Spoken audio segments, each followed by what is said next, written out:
A military UAZ vehicle carried our camera crew to Verkhnetoretske, a village located not far from Avdiivka, which is controlled by Ukrainian forces. Everyone has a bulletproof vest on and helmets. Russian hybrid forces are unpredictable, and it is necessary to think about security in advance. Look, all these broken branches and shrapnel fragments confirm shellings by Russian hybrid forces. Meanwhile, Ukrainian service personnel noticed movement near militant positions.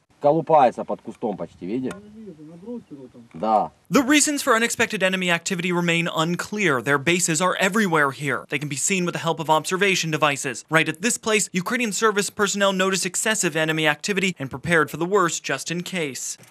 When militants become insolent, we open fire to suppress their attacks. The shellings by occupiers constantly pose a threat to our lives. Just a half an hour later, the truce is again violated by militant shelling. As you can hear, they were clearly given a green light today. The firing is carried out by Russian hybrid forces simultaneously in several places. Ukrainian service personnel ironically say that this is what a truce means to the militants.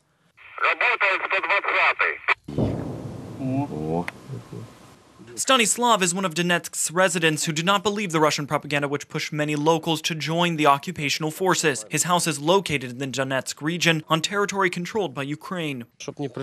I don't want militants to come here. Everybody basically says if militants come to the homes of civilians, they'll be chased away. Certainly you have to stay and defend your land. Ukrainian soldiers say he is also a resident of the Donetsk region. I live 60 kilometers away from Slavyansk, and I don't want occupiers to come to the city. We could hear how militants fired the Grad multiple launch rocket systems. Our houses were shaking from these shellings.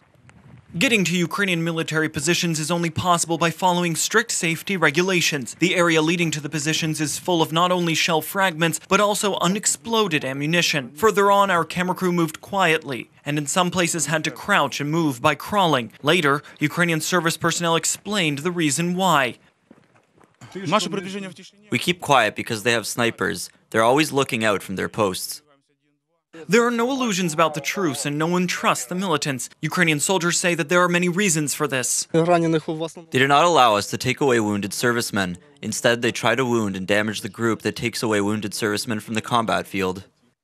Every day, regardless of whether there is shelling or truce on the front line, Ukrainian service personnel prepare for worst-case scenarios. But they don't lose hope, because they know that they are fighting for the freedom of their country and of their loved ones. Reported by Verkhnetoretske, UATV.